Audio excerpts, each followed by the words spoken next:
So the side that I'm looking at is capped brood. That side's capped brood. You know about being weird where they have the honey drawn out farther? It looked weird coming from this angle. There's another one of them.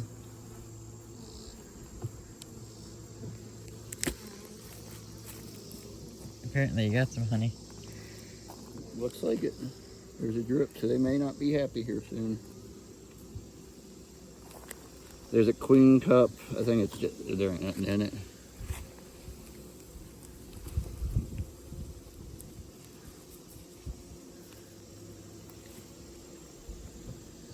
This ain't the time of year for that. For what? This? The cups and whatnot. The cups they just make just in case.